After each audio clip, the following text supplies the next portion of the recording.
Here is a breakdown of the key elements and their historical and ethical contexts. 1. Training and indoctrination. Purpose. The brutal endurance tests submersion. Burial serve a dual purpose. They physically filter for candidates with exceptional resilience, but more importantly, they psychologically break down the individual's sense of self-preservation. The process aims to foster an absolute commitment to the mission that transcends the instinct for survival. Historical precedent. Similar conditioning has been documented in various contexts, most notably in the Japanese Tokubetsu Kogakitai special attack units known as Kamikaze Aerial Kaiten Submarine and Fukaru diver units during World War II. Their training emphasized spiritual purity and sacrifice for the nation and emperor. 2. Tactical roles described. Human landmines anti-tank. Soldiers hidden in shallow pits or tunnels would emerge to attack armored vehicles with satchel charges or magnetic mines, often with no means of escape. This tactic was used by Japanese soldiers in World War II, for example, using Type 99 magnetic mines, and has been echoed in other desperate defensive scenarios. Suicide divers Fukuryu. The concept of divers waiting in underwater trenches to detonate mines against landing craft was a planned Japanese defense for the anticipated invasion of the home island's Operation Downfall. It was a last-ditch static defensive measure. Piloted missiles aerial. This refers directly to the use of kamikaze aircraft, where pilots guided bomb-laden planes into ships.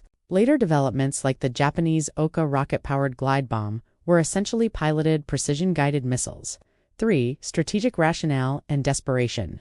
These tactics are not typically first-choice weapons but emerge under specific conditions.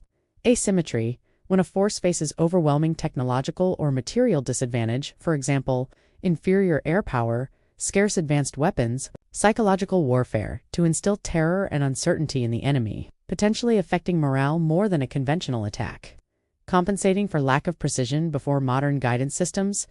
A human pilot was the most reliable guidance system for ensuring a bomb or missile hit a moving ship. Cultural and ideological context often. These tactics are framed within a powerful ideological narrative defense of the homeland, religious martyrdom, or ultimate loyalty to a leader or state. This framing is crucial for recruiting and motivating operatives. For ethical and legal considerations, such tactics occupy a deeply contested space in the ethics of war and international law. Laws of armed conflict LOC. While LOC does not explicitly prohibit a combatant from sacrificing themselves, it strictly prohibits feigning surrender or perfidy. A soldier who hides among civilians or emerges from a concealed position without distinguishing themselves as a combatant may violate these rules. The value of the individual versus the collective. These tactics represent the ultimate subordination of individual life to a collective goal. This stands in stark contrast to the modern Western military ethos, which emphasizes force protection and views each soldier as a highly trained, valuable asset to be preserved where possible. Modern parallels. Debates around suicide bombing in contemporary conflicts share some similarities but are distinct in their typically non-state actor context and frequent targeting of civilians. The tactics you describe are primarily directed at military targets, ships, tanks. Conclusion. The narrative you've shared illustrates not just a set of brutal tactics, but a totalizing military philosophy born of extreme desperation and ideological fervor. It highlights a point where technological limitation, strategic despair, and ideological indoctrination converge to produce a form of warfare that is as psychologically and politically significant as it is destructive. The historical record shows these methods are ultimately a symptom of a conflict's final, most brutal stages, often when one side believes it is facing existential annihilation.